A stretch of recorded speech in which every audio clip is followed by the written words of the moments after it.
Ladies and gentlemen, good day and welcome to the DCB Bank Q4 FY26 earnings conference call hosted by Adfactors PR. Joining on the call is the senior leadership team of DCB Bank, Mr. Praveen Kutty, Managing Director and CEO, Mr. Sridhar Sheshadri, Whole-Time Director, Mr. Ravi Kumar, Chief Financial Officer, Mr. Ajit Kumar Singh, Chief Investor Relations Officer. As a reminder, all participant lines will be in the listen-only mode, and there will be an opportunity for you to ask questions after the presentation concludes. Should you need assistance during the conference call, please signal an operator by pressing star then zero on a touch-tone phone. Please note that this conference is being recorded. I now hand the conference over to Mr. Praveen Kutty, Managing Director and CEO from DCB Bank. Thank you, and over to you, sir. Thank you, Yusuf. Good evening, ladies and gentlemen. Welcome to DCB Bank's Q4 earnings call. In line with what we said before, consistency, predictability, repeatability are very critical to us. This is the 8th successive quarter I've been presenting the results, and I'm happy to say that the bank continues to grow in line with the stated milestones and the objectives that we have articulated in the last 2 years. Bottom line first, the profit after tax for Q4 is at 206 crores and the full year is at 732 crores, both of which are the highest ever in the history of the bank. This is the third successive quarter of registering highest quarterly profit, underlying the inherent consistency of our output. The bottom line is keeping pace with the top line, and the operating jaws are widening. 16% income growth, 11% expense growth, full year operating profit 25%, which is the highest in the last 8 years. You'll be hearing the sentence quite a lot in the next 10 minutes of my opening speech. In Q4, advances have grown by 18% on a year-on-year basis and 6% in the sequential quarter. Deposits have grown by 21% on a YOY basis and 7% in sequential quarter. We continue to ensure that the deposit growth outpaces the advances growth. The good part of the deposit growth is that the granularity of the portfolio continues to improve. Top 20 ratios well under 7%, 655 against 661 in the previous year. Further, this growth is coming at lower costs. Cost of deposit in Q4 is 44 basis points lower this year as compared to Q4 of last year. The advances growth is coming from chosen products, which is secured, small ticket, and granular. Mortgage, corporate, gold loan, agri, tractors, KCC, construction finance, educational institutional loans have contributed heavily to this particular growth. I want to take you through some of the commitments made in the beginning of the year. One of which was that we said that the co-lending book at the end of the year would be less than 15%. It is at 13.9%. Actually, the co-lending book has decreased in absolute terms between Q3 end and Q4 end. On net interest margin, the uptick continues. 3.39%, which we record in Q4, is 12 basis points higher than the sequential quarter and 10 basis points higher than the previous period, in the same period last year. Remember, we also had a 25 basis point rate cuts full impact happening in Q4. Treasury had a very muted quarter as far as fees was concerned, as expected, but our third-party distribution and other fee avenues demonstrated a fairly healthy growth, resulting in a core fee income growth of 198 crores, which is the highest ever in the history of the bank. Gross NPA, coming to the portfolio quality, is at 2.45. Net NPA is at 0.89, both of which are at 7-year lows. Our full year credit cost is 40 basis points. I want to hark back to the Q1 guidance in which I said we had a 59 basis points credit cost in Q1, and I had assured that there is no way we're going to be higher than 45 basis points credit cost for the year. We have clocked in 40. Our upgrades and recoveries during this quarter was 109% of fresh slippage. Our absolute gross NPA of 1,496 crores at the end of the year is lower than what it was in the beginning of the year. This is all about the output. What gives us confidence going forward is that the slippage ratio is 2.28%, down from 3.09%. And that can only augur well for the future as far as the portfolio quality is concerned. We continue to improve our cost to average assets. Our cost to average assets is, for the full year, is 2.5%. Despite taking what we took last in Q3, 27 crores because of the new wage code. And for Q4, the cost to average assets is 2.47.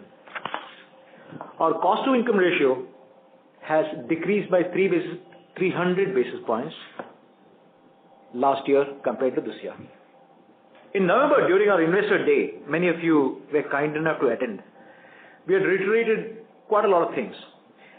We reiterated our stance of changing our mortgage mix of home loan and business loan, improving our average ticket size, increasing direct sourcing vis-a-vis DSA. We see the benefits of these flowing in. Our employee productivity is historically the highest. Our OPEX cost increases are marginal. Remember, 16% growth in incomes, 11% growth in expenses, widening jaws. We've been able to drop moderately on the yield and advances due to the rate cuts, to a certain extent by the gains on yield on account of the mix change. Over the year, Q4 of last year was Q4 of this year, the yield and advances has decreased by 56 basis points, despite we having a 100 basis point rate cut applicable for this financial year. In Q4, our ROA is 0.97 and our ROE is 13.53%. The full year ROE is 12.77, the highest in the last 11 years. In fact, it's the highest ever since the bank became a full tax-paying entity. That's all of the past. On a go-forward basis, the fundamentals of business are that we have sowed and harvested for several years, are continuing to bring in consistent, predictable, repeatable outcomes. We're confident that it should continue in the future as well. There are clouds on the horizon on account of West Asia crisis. We are being cautious. We have overstocked on our liquidity. We have done detailed assessment and we don't see any immediate impact on the portfolio performance. But again, it depends upon how long this imbroglio lasts. That's it. Now I'll leave the floor open for questions or clarifications. Operator, could you come in, please? Thank you very much, sir. We will now begin the question and answer session. Anyone who wishes to ask a question may press star and 1 on their touchtone telephone. If you wish to withdraw yourself from the question queue, you may press star and 2. Participants are requested to use handset while asking a question. Ladies and gentlemen, we'll wait for a moment while the question queue assembles.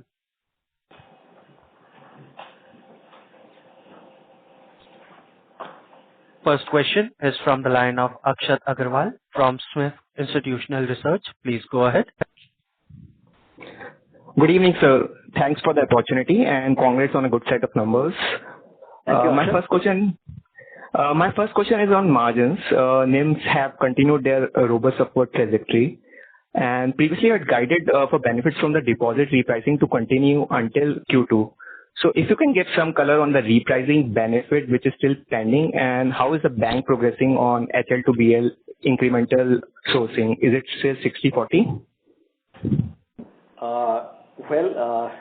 See, we expect the deposit repricing benefit to come till late Q2, perhaps early Q3. That's it, not beyond that. Okay? So that's the answer to your first question. HL to BL is much more than that. It's like we are almost 70-30, and that's really helping us. It's helping us in terms of yield. It is helping us in terms of credit cost, and the fact that we have also gone slightly higher ticket size has helped the cost consistently, and that possibly is reflecting in the new slippages coming down from 3.09 to 2.28. It's certainly a part contributed to that. Right, sir. In terms of asset quality, which continues to be very strong, do you expect this trend to sustain, or should we anticipate normalization towards your through the cycle guidance of 45 to 55 bps, the business model guidance, barring this West Asia conflict? See, as of now, we're sticking to the 40, below 45 bps. Okay, we don't see credit. See, currently we are at 32, 33 bps. I don't see us in the short term increasing anywhere around the 45 basis points mark, and our model continues to be 45 to 55. So fairly strong on that, and I would expect a similar trend to continue. There's no reason to believe that in the short term we would have any reversal coming through. Very well, sir. In terms of fee growth, which has been very strong for many quarters now, and with the latest quarter at 9% QOQ, what are the key drivers for this quarter, and how should we see sustainability going forward? Is this still third-party distribution, or is there some other drivers? So if you can help with some color, sir. Thank you. It's the same. See, the leopard never changes its spots. We are like that. Nothing happens all of a sudden. So we continue to be high on third-party distribution. Forex income is decent. Trade is an area of concentration. The repeatability of income is something which we are focusing on. Treasury gave us nothing in Q4, nothing, and we expect that trend possibly to continue. So core fee income is a key driver for fee going forward. Right, sir. And my last question is on branch expansion and headcount. So what's your outlook going forward? I understand you added 11 branches in 4Q and employees around 400 on net basis. So how should we think about investments on this front going forward? See, yeah, if you see the number of employees, you see a U shape coming through. So if you were to see the number of employees that we have in, let me get the year right, 24 end, you see that, or rather September of 2024, we had 11,900 people. We still are lower than that, but I expect us to hit a 13,000 kind of number by the end of this particular year. We are still a people-driven business. A lot of our sales are assisted sales, so there will be more people coming in. Branches are optional. I mean, we don't necessarily need to have more branches to grow. People are required. But having said that, there is a very high probability that we'll cross a 500 branch barrier, or rather mark, during this year. Very well, sir. Thank you very much for answering all my questions. All the best. Thank you. Thank you. Next question is from the line of Parth M. Gutka from 361 Capital. Please proceed. Yeah. Hi, sir. Thanks a lot for the opportunity. So my first question is on the main, Sorry to interrupt, Mr. Parth. Your voice is breaking.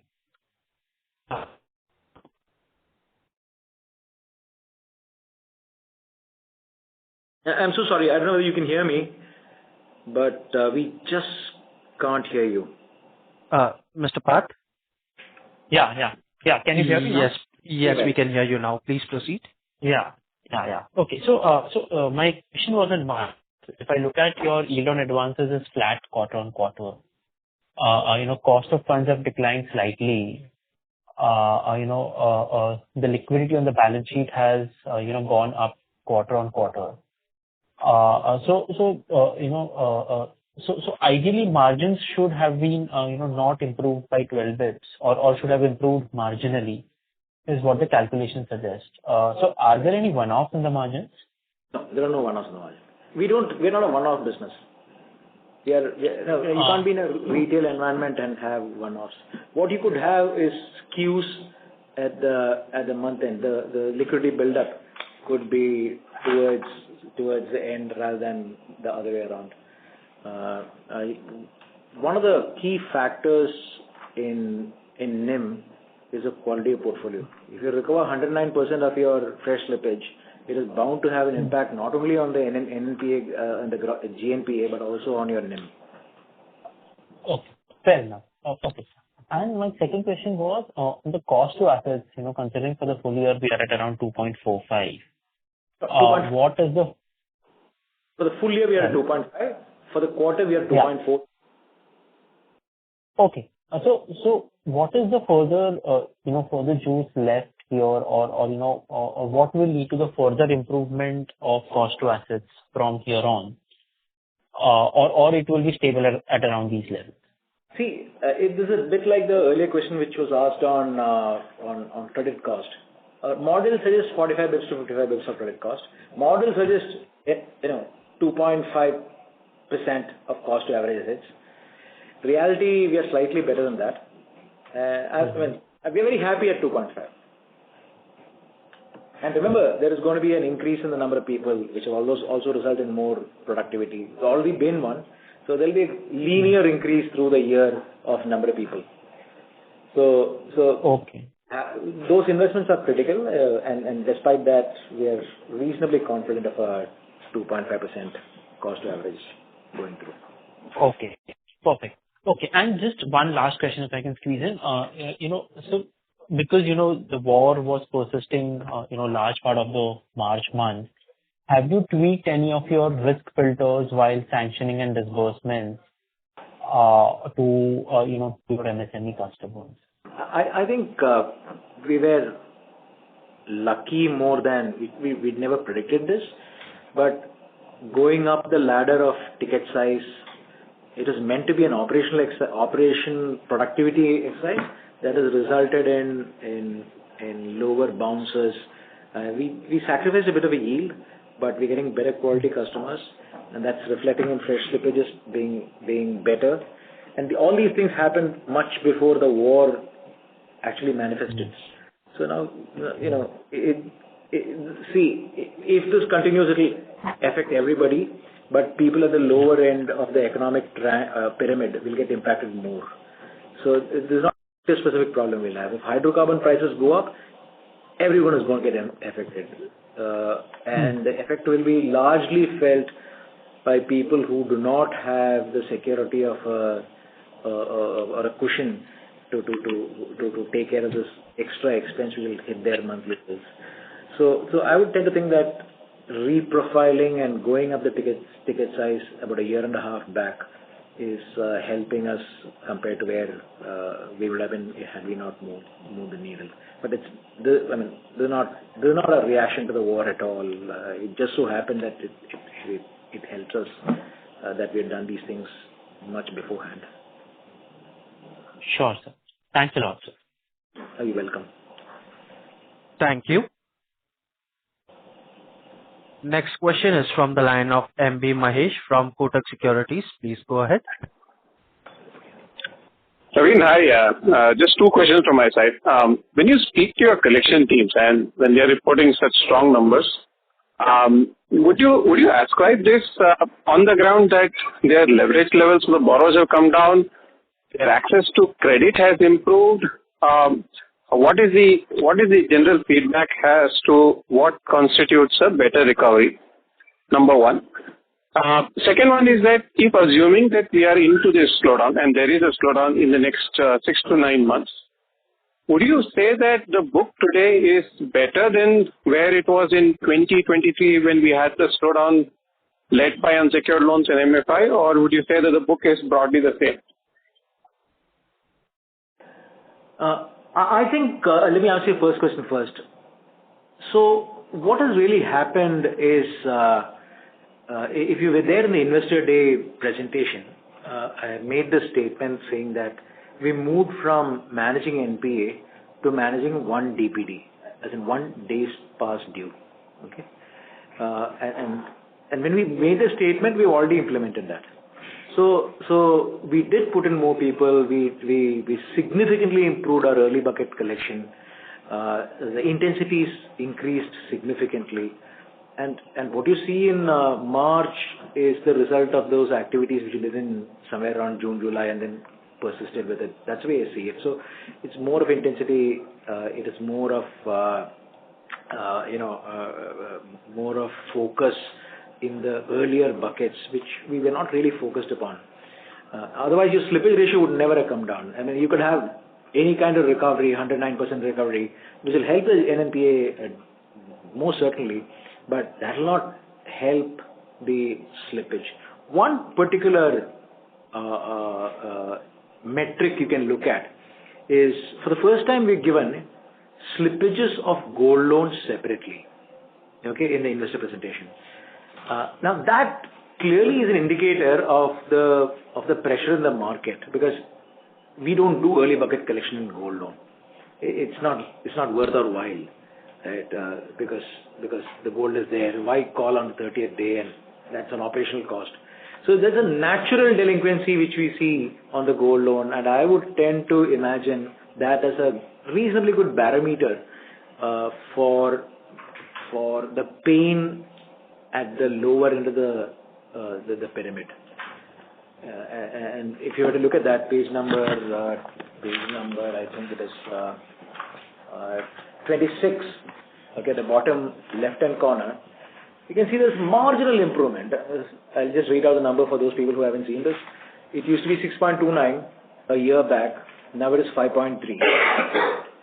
And this is natural repayment or natural slippage, which really happens. The real action happens near NPA rather than in the beginning. Perfect. Thank you. And to the question that you're seeing with respect to the portfolio that you're carrying today versus where you were probably about 2 years back.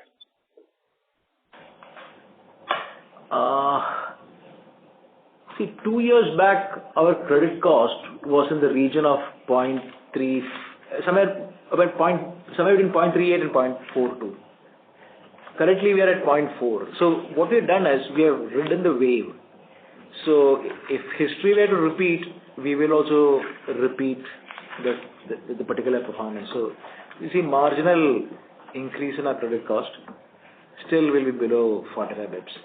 But it's a very strange statement to make, because if freight prices were to shoot up post,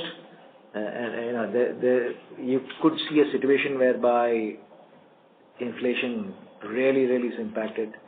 Second order issues of petrochemical oriented products not coming into the market could keep the supply chain inefficient.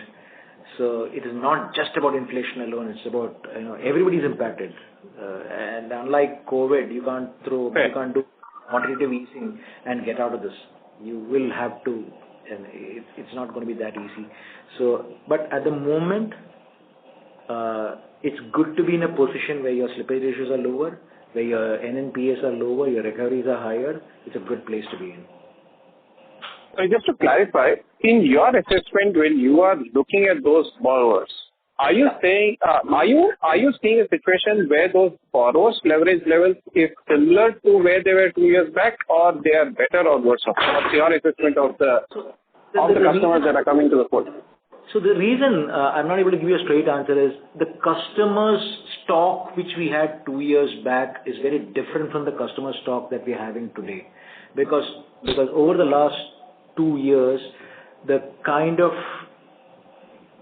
ticket size of customers that we have onboarded the kind of profile of customers that we onboarded are different. Our MFI book has dramatically come down. At one point in time, it was 1,400 crore book. Now it is some 600, 700? Yeah, 600, 700 odd crore book. So it's not the same. I mean, while the balance sheet has grown by 20%, the customer advances have grown by about 18%. The fact remains that they are not that comparable. Perfect. Thank you, sir. Thank you for this. Yeah. You're welcome. Thank you. Next question is from the line of Rohan M. from Equirus Securities. Please proceed. Good evening, sir. Thanks for the Hi, opportunity. Rohan. Congrats on good set of numbers. Thank you very much. This is on the yields. Yields have been flattish Q on Q. And what we had explained earlier in the conference is our book on the mortgage especially, that is fixed to floating when we see gradual repricing over some period. So with repo cuts happening, what has helped us sustain yields at this level, especially with corporate disbursements also picking up? So have we taken any increase in spreads on incremental lending, or what has helped that? If you can explain that. Yeah. So frankly, if you see, our co-lending book has come down. Co-lending book is a low yield book. It comes at low cost but low yield. So this is a product mix game. So if you see, we have grown 6% quarter on quarter sequentially, and our co-lending book has degrown. So the low yielding book has degrown, and higher yielding book have grown, which has resulted in incremental yield being higher, and it has absorbed the 25 bips repo rate cut, the full impact of which we had in Q4. Sure. So secondly, if you look at slippages, ex gold, it has fallen to 1.5%. 1.47. 1.47. So just want to get a sense, like, given how the macro is evolving right now, and there's uncertainty on how things will shape up, given your interaction with the clients, like, is this sustainable going into FY27, and especially with negative net slippages, if can this trend continue in FY27? What's very difficult to answer because there's so many unpredictable, unponderables there. But what you see day one is very different from what you see on day two. Right? There is so much of change happening, which is which makes prediction really, really very difficult. But what I'm confident of is that I don't see our net NPA going back above 1%. We said that, I don't know if you remember in the Q3 call, I said we will be below 1%. We are there, and we intend to stay there. Like I said in the opening remark, the benefit is coming through lower slippage, higher focus on the early buckets. But if an SME customer does not get the component that he wants to complete his product, he will suffer, and along with him, we also will suffer. We are aware of that. So far, we are not seeing that happening. But that is not a guarantee for the future. Sure. And so lastly, what will drive your NIMs towards your business model NIMs target of 350 to 365? And what is your time frame expectations around that?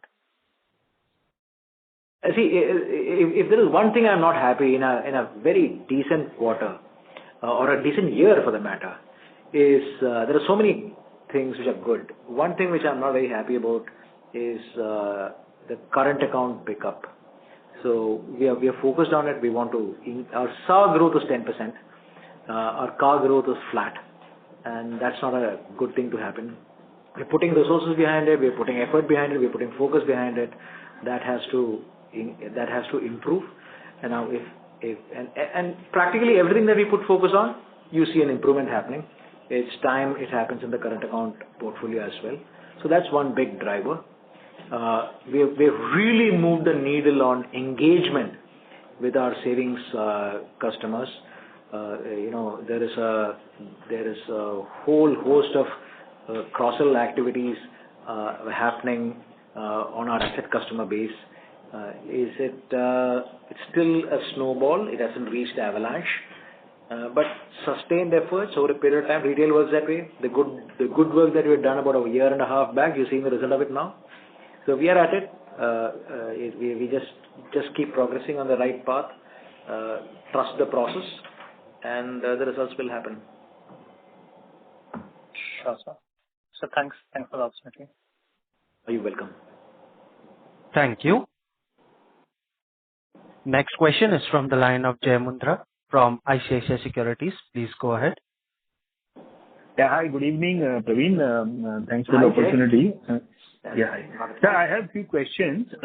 One is, if I look at your slippages number, right? So just the broad calculation, overall slippages are 2.28, excluding growth. Gold is 1.47, and gold is 5% roughly.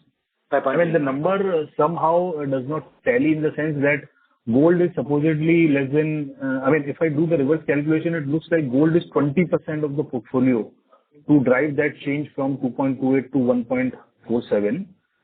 These are gross slippages number only, right? So that is why I'm assuming these are gross slippages, 1.47 and 5% of gold. That's right. These are actual numbers. If you, I can put you onto my finance folks or a collection folks and can have a discussion on that. Can take you through the numbers. These are 2.28 is our slippage. It's come down from 3.09. Right. Okay. So that is anyway. So I'll check that offline. Second is that on the growth front, right? So we have done 18% growth, which is much faster than the industry. But somehow, as you also mentioned in the opening remarks, that the co-lending has declined QOQ, and rightly you had highlighted at the beginning of the year also that at some point of time it will moderate. But the growth of the core businesses like mortgage, 10-11%, MSME flat or negative. And as you said, co-lending, I believe this co-lending is a function of CLM transition. So how should we look at the next year going ahead when, mortgage is 10-11% and MSME is still yet to pick up? And so far the growth has been coming from Let's look at that. It's a good question, and I'm sure my answer will help a lot of people in this call. Kindly look at quarter. Okay? Look at the quarter and look at the mortgage growth in the quarter. You want me to tell you the page number? Yes, so 3.8%. Yeah. Okay? For sake of argument, let's say 4%. Okay? And if you have to multiply by 4, you're talking about 16. So what you've seen is while the bank has grown 18% in this year, 24% the last year, we have been busy re-engineering the mortgage business. Okay? We have really turned it around because that is contributing to delinquencies. It is a lower ticket issue which was vulnerable. So we have really changed the wheels of the train while the train is still moving, and you haven't felt it because other products contributed to that particular growth.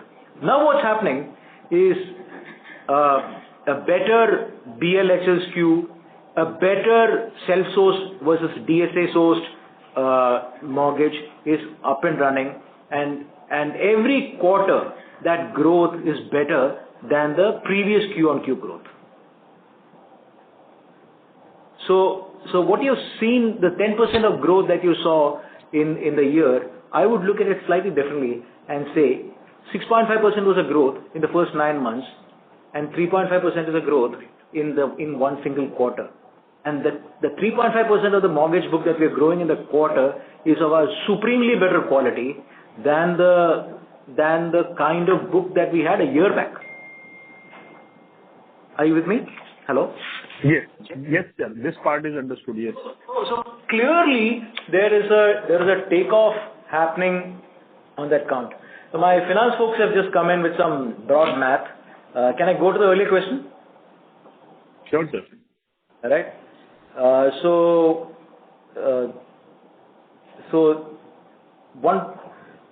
Vishal, you want to explain this? Yeah. Gold have a weightage of 21% and a slippage of 5.3%.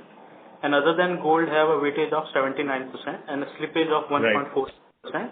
So overall it's coming to 2.38% at Pan Bank. Correct. No, sir, you are right. If the gold weightage is 20%, then the math is absolutely right. But It's 21.21%. So that covers the discussion. Okay. So that's the second question. Now, can I ask you a question, Jay? Yeah, please, sir.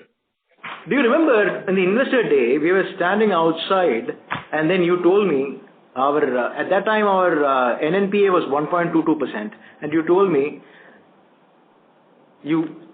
for a business of our type, you remove the 22 basis points from the ROA. Do you remember the conversation? Yes, I do, sir. Okay, I want to tell you don't have to do that anymore. We are at 89 bits. Yeah. And congratulations, sir. Yes. No. Once again, I want you to know that, and thank you for it, because this kind of conversation, I want to let you know, helps us also. So now we're at 89 bits. So I just want to tell you that there are not promises.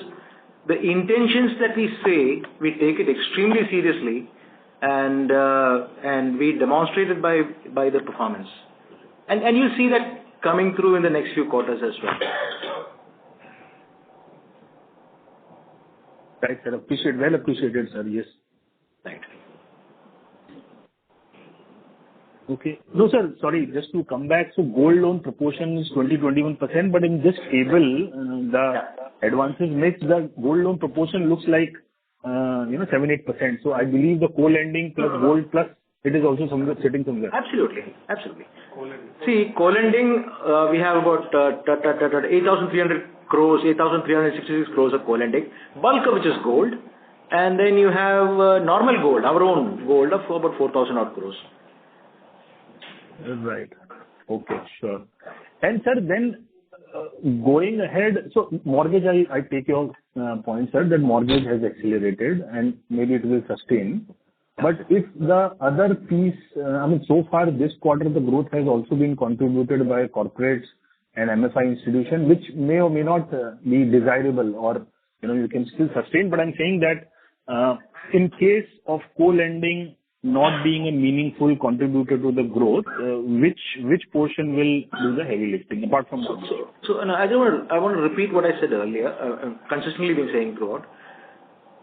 We had, and I will tell you this, our co-lending growth in 24-25, it is not in this book, but if you have to look at the previous book, was 108%. 108%. This year, it is 24.9%. That is 25-26. In the current year, 26-27, I'm not telling you the percentage, but it will be exactly the same as the overall asset growth of the bank. Are you with me?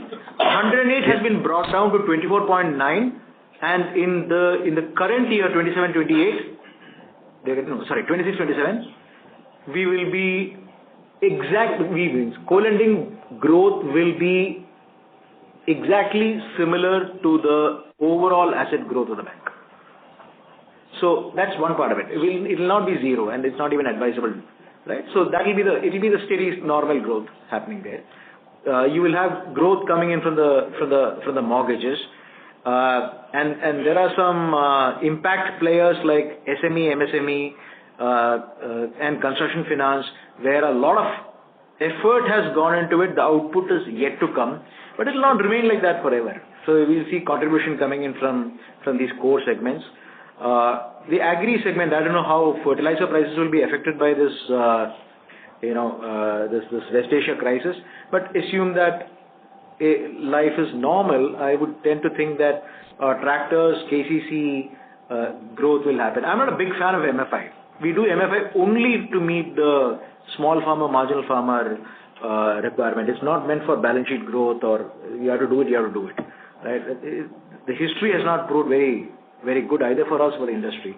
But yeah, so it'll be the MFI growth, the BC MFI growth will be sufficient to meet our small farmer, marginal farmer appetite.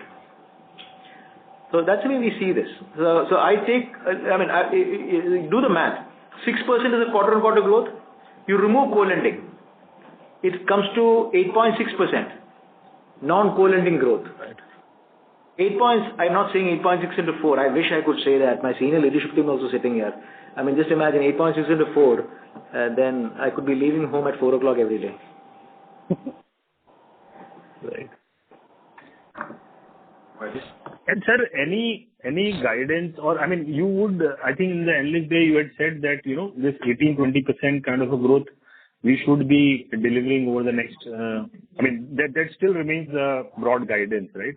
Really. I mean, in these times when there are clouds, etc. on the horizon, 18, we are cautious. We're very, we only know the pains of getting 1.22% NPA, NNPA to 0.89. Our team is fully aware of the pain of getting a 3.32% gross NPA 8 quarters back to 2.45. So these are hard, not to talk about slippage. These are hard-earned lessons. So we're very confident about growth, what kind of growth that we want, and we think we're fairly on a good track as far as the portfolio is concerned. Right. And last question, sir, on co-lending CLM change. Correct me, my understanding is that it has now changed from discretionary to non-discretionary, and which is why you may have some disruption in the March quarter. Has that been sorted already, or you believe there could be some more teething issues when you align towards the new guidelines? And one good thing about the bank, Jay, one good thing about the bank is the quality of tech. Okay, I mean that is one really good thing that we have. So, but that doesn't guarantee everything, because partners tech also should be up to gear. We acted pretty much early, around September, October on this, and we got it absolutely right. Some of the big gold loan players are our partners, and it's working very well, very well with them. And probably since we are all in the financial industry, you'll be covering them also. I invite you to even speak to them and figure out how this particular thing is progressing. We are very comfortable with them. They are very comfortable with us. And I'm sure some of these guys are part of your coverage. Right. No, sir, just to coming to the question is that disruption, the transition is over, and even incrementally, you said that co-lending will be growing as much as the overall growth.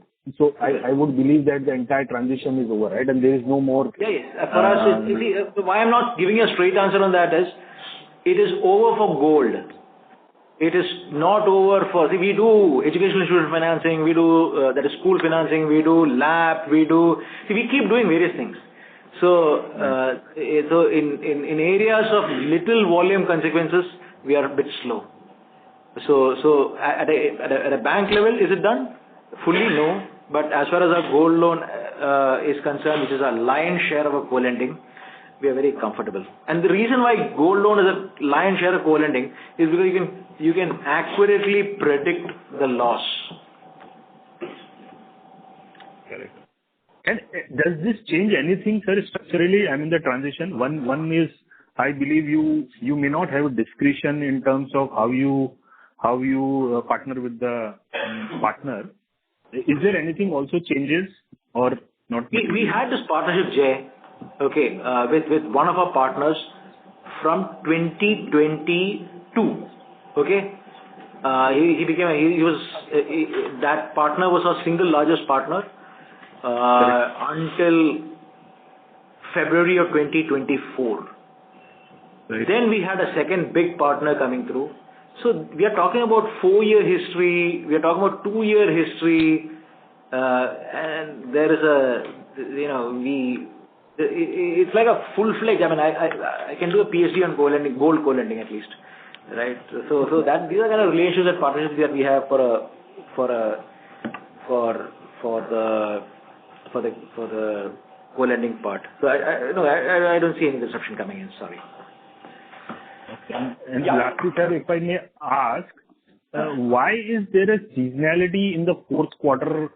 Is this a normal seasonality in terms of lower slippages, higher recovery, or there is something more fundamental in the product that we have? I mean, all banks have seasonality, which is favorable seasonality in 4Q, but for our case, it looks slightly more pronounced. So any reason, or it's like business as usual type?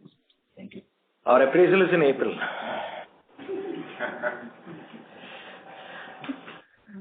I can't think of any reason, Jay. Sorry.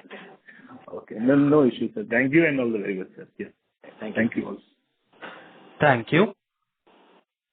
Next question is from the line of Aditya from Securities Investment Management. Please proceed. Yeah, hi, sir. Thanks for the opportunity and congratulations on a good set of results. Hi, sir. Thank you very much. Sir, my first question was on NIMs. So how should we see the NIM trajectory now from here on? So do you see them still improving? Because while your deposits are still getting repriced, but your CASA share has been reducing, rates industry-wide have been hardening, and also your reliance on bulk deposits have been increasing. It is now 20% of your deposits. So how do you see the NIMs for the bank going forward? I wanted to focus on CASA deposit because the ultimate truth, which is a mixture of the CASA, institutional deposits, excess liquidity that we keep for a rainy day, all that is reflected in CASA deposit. Right? So have a look at the trend line of the CASA deposit. Our belief is that if you were to renew as much as we renew normally, we should be having some advantage going all the way into Q2. After that advantage will stop. But that's only part of the story. In the Investor Day, I had mentioned this, and this is public information. Just do this.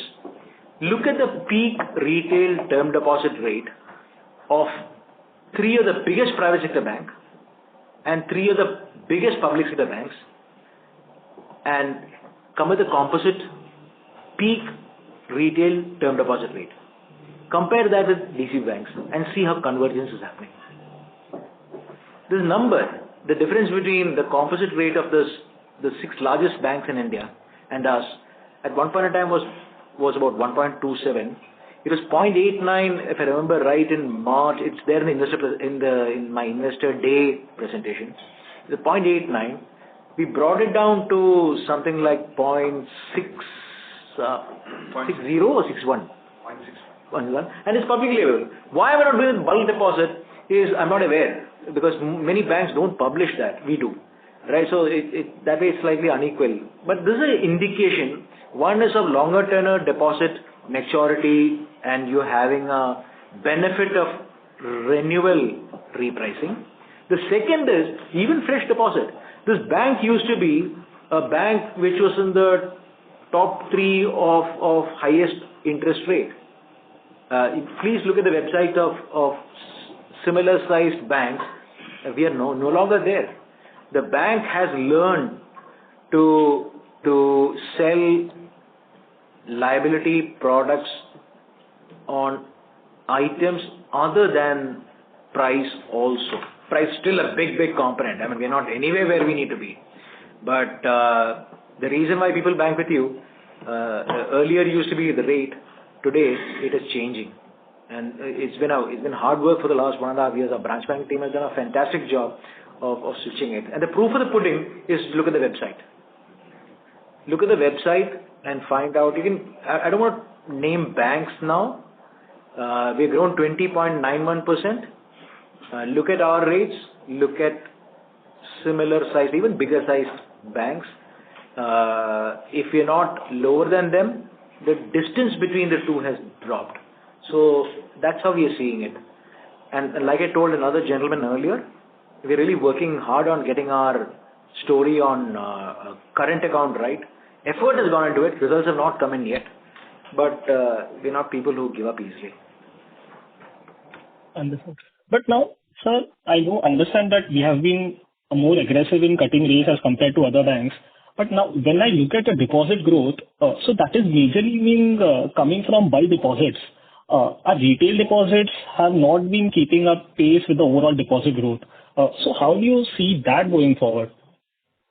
For us, there are 2 things which really matter in the order of priority.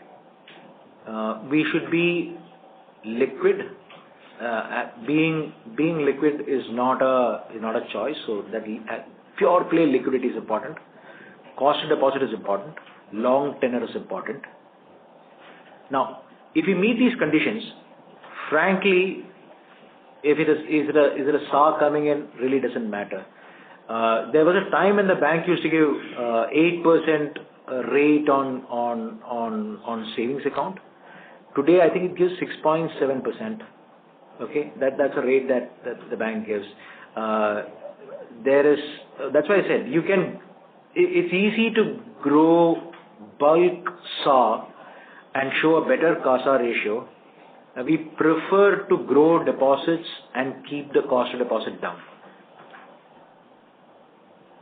Whereas CA is an equal story. You can compare CA across banks.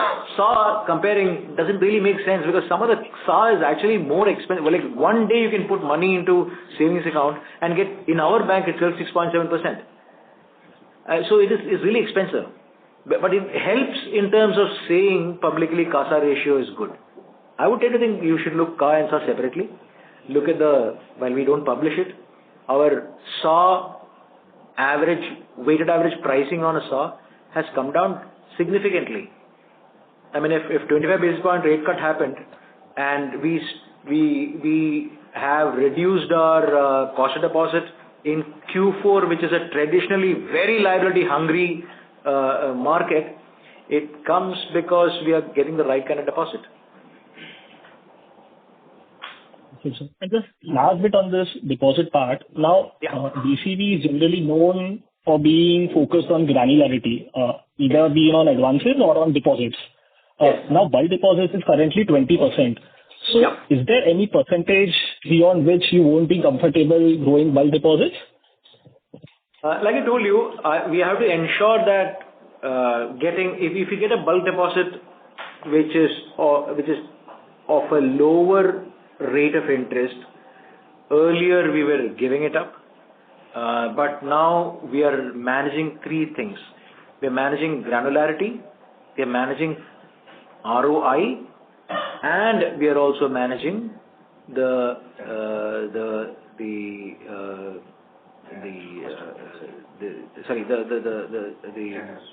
tenor. So it is an uneven battle. We triangulate these three things. Earlier we should take a stance stating that even if the rates are lower, we will not take bulk because it doesn't meet our small ticket criteria. But in a time like now when there is chaos, liquidity is important for us. So it is good to have extra liquidity, even if it means there is a higher carrying cost. So we do have bulk deposit. Do we have a number on retail term deposit? Yes, of course. We have to grow that. We want to grow that. But this is a good buffer to keep for keeping your cost of deposit down. Sure, sir. Understood. And sir, on your ROA, so for the ROA to improve from here, I believe NIMs would be the major lever for us to grow because the credit costs and OPEX costs are pretty much under control.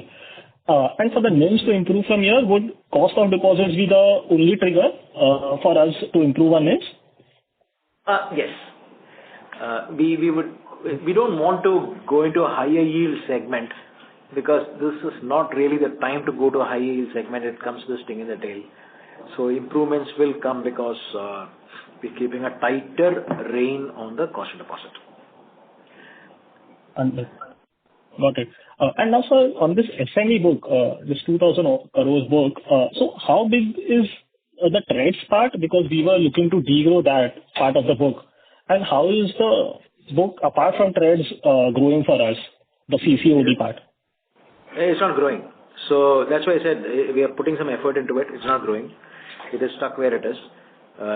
If I see it's a flat kind of thing, quarter on quarter. It has decreased by about 13% year on year.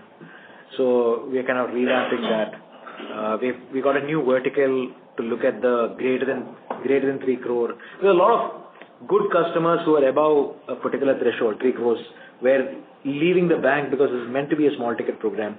We said, look, that doesn't make any sense. So you're just filling up the bank. So we have got a new, no longer from July onwards we've been having this channel. It is just getting set and ready. So that's where the momentum we see happening. The SME comeback will happen. Treads is about 300 crore book. So hardly any. It used to be 300. It continues to be 300. So there's no change. Understood. Also, just last question. What is the bank's now position on fundraising? We have got an enabling provision for fundraising. So how is the bank looking? We should be in the next 2-3 quarters, next 2 quarters maybe, right? Maybe either late Q2 or early Q3. We should be going in for a fundraise. Because we see that as a bank we will be continuing to grow at this kind of pace, and if we do continue to grow at this kind of pace with a similar kind of portfolio mix, probably we'll reach our internal red flag by Q1 of 27-28. We don't want to wait that long, so maybe Q2 and Q3 beginning.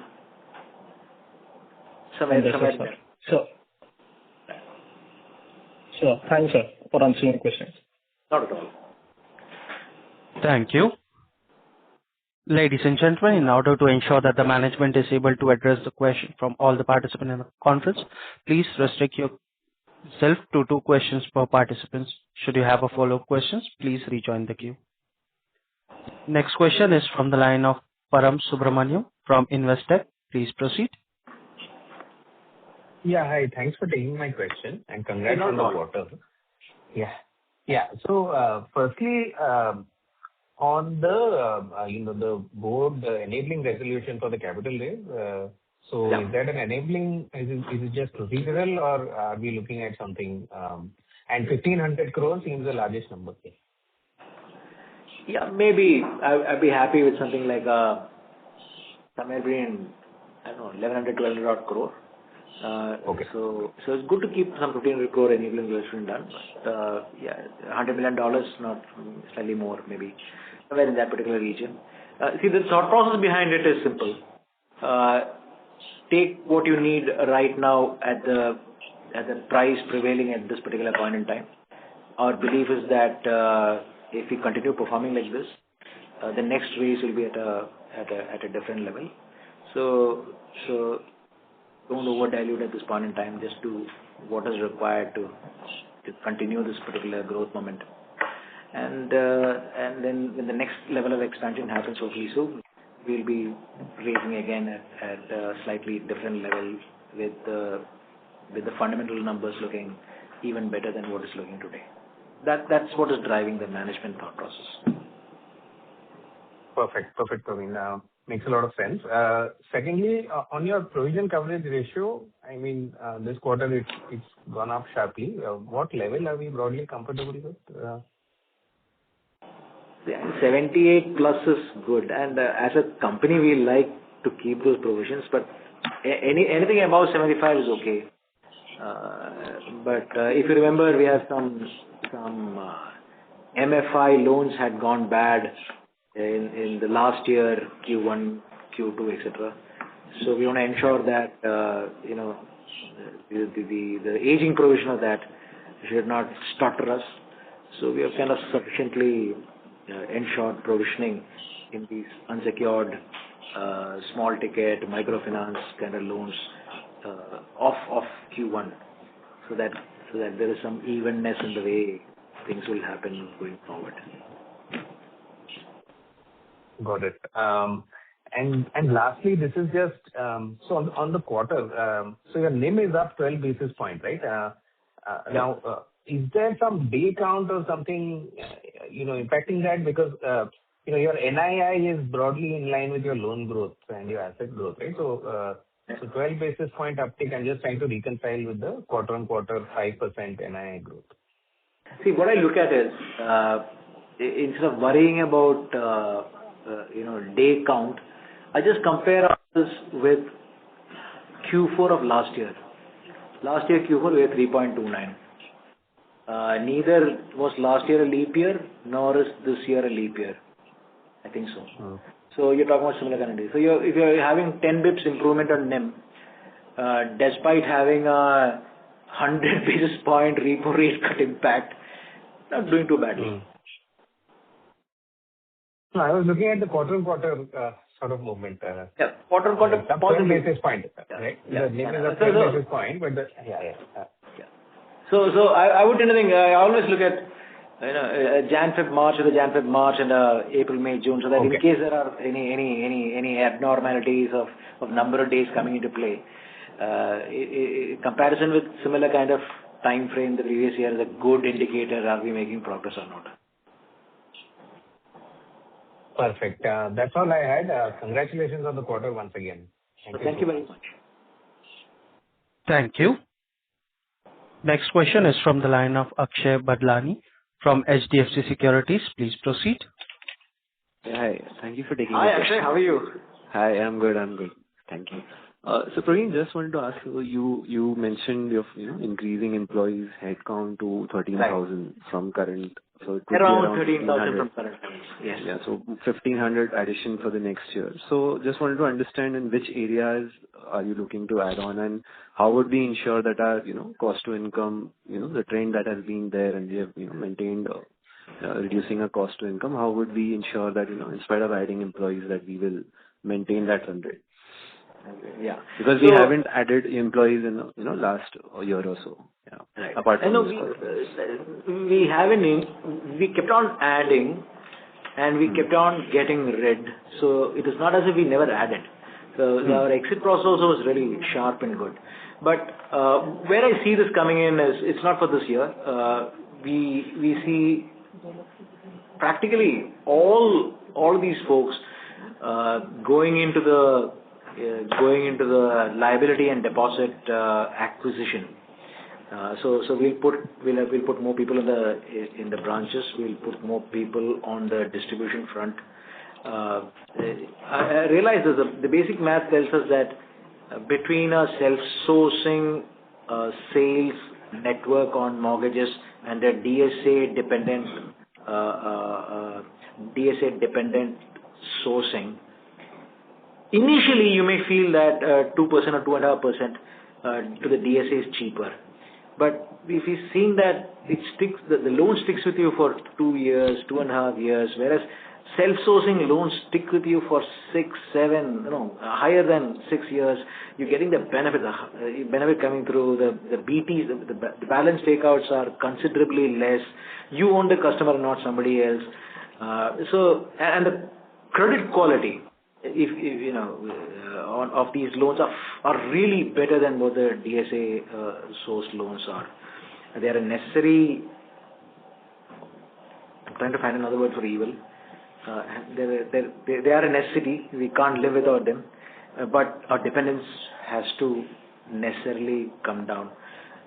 So I don't mind putting in the people there because I'm very confident that the team has shown it to me that from a longevity perspective, from a balance BT out perspective, from a coupon perspective and a credit perspective, these customers over the currency of loan in our bank are far better quality than DSA. Whereas the basic math of 2.5% per ticket size with a 5 lakh salary of a sales executive may initially look like it's a bad call. It is not. I mean, if you know how to run the non-DSA channel. Sure. My second question was on the line of cross-sell. So, at the analyst day, we had indicated of, around the DCB Neo cards where, we would like to cross-sell. And even in terms of liabilities like OD facility, we were wanting to offer. So what progress, what kind of progress have we made there? I'm very, very happy to say that not a significant, a sizable chunk of the 3.8% Q-on-Q mortgage growth has come from the branch banking channel. Look, this is bread and butter for most companies. For us, it is not. So for us, this is a there's a low-hanging fruit. It just kind of is kicking in. It should not be news at all. Honestly, this should have been the way things should happen. But anyway, let's not complain. So clearly that is coming through from the branch banking channel, less so from the digital channel. So that's one. Our credit bureau linked interventions on our liability base is where these LAP loans and home loans are coming through. We're reasonably happy with that. I'm not particularly happy with the level of cross-sell that we have achieved so far. But again, that is not stopping us from trying. There is a pressure within. It is difficult. It's not an easy thing, but we are at it. It is giving us result. So, but I knew it will be a painfully slow process, but it is certainly a painfully slow process. But yeah, it is. Directionally, is it going okay? Yes. From a volume sense, it is a bit frustrating at times. But there's no choice. I have to keep at it, and we'll see the benefit of it coming through. Sure. Thanks, Praveen. Thanks for answering. Not at all. Thank you. Next question is from the line of Puneet Balani from Talat Capital. Please proceed. Hello, sir. Am I audible? Oh, you're very much audible. Yes. Yeah. So firstly, on the margin front, like this quarter, firstly, if you could explain where the 12 bps QOQ is coming from, and secondly, if you are looking at from a next year perspective, right. Is it fair to assume that given that we have a lot of bulk deposits and yes, we are growing our mortgage book pretty well. Despite that, we will get some decline from funding costs. Like we can expect like margins to be range bound around these levels because of these two factors. Can you comment on that? It can happen. I mean, can it be range bound in this particular level? Possible. But like I told the gentleman earlier also, compare us quarter on quarter with the same quarter of the previous year. If it happens, it primarily will be a execution issue because our ability to get the liabilities at the cost that we want is a journey that we are taking, and we're very happy with the first 9 months of that progress. Our people have learned that you don't need to be the highest rate or one of the highest rate provider to get liabilities into the bank. So that I would see as a execution risk rather than a strategic risk. So it's worked very well so far. In Q4, if we can get that kind of volume and still keep the rates, not about the cost, the rates, the offered rates on the website lower than who we used to have, a margin, a difference with other banks who had a margin with. It's a good thing going. So there is an institutional resilience building on ability to get lower cost of deposit. No way are we near the big 6 or big 7, but we are not the bank that we were a year and a half back. Right. And on the growth front, like I know you have mentioned in your presentation that, in 3 to 4 years, you aim to double the balance sheet. But given the fact that now you have the way you have highlighted that you had the gold loan book, it is already at a decent base, the co-lending book. Is it fair to assume that growth will be around these levels for the next couple of years or so, or you are targeting still the 20% level plus? I think 18-20% is a given. I mean, you just look at our March 22 liability numbers and multiply by 2.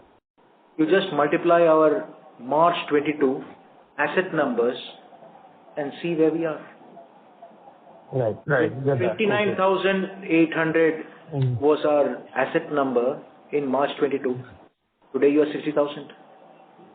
Right. You had your liability number was 35,000 or slightly 36,000.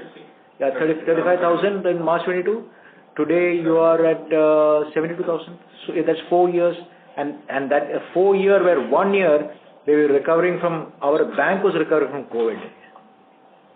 So, getting up to speed. So in that tough times, we can do that. We had a microfinance kind of problem hitting us, secured DA problem hitting us. Despite all this, we are managing both the credit quality and the growth. These things will happen. That's why we are paid in the first place, right? To manage these imponderables. Something is going to hit you. You don't know what it is. And how well you manage that is the resilience of an institution. Right. Okay. That's it from my side, sir. Thank you. Oh, thank you very much. Thank you. Ladies and gentlemen, we will take this as the last question for the day. I now hand the conference over to Mr. Praveen Kutti for the closing comments. Over to you, sir. Thank you very much for your attention, and watch the space 90 days from now. Thank you, sir. On behalf of DCB Bank, that concludes this conference. Thank you all for joining us, and you may now disconnect your lines.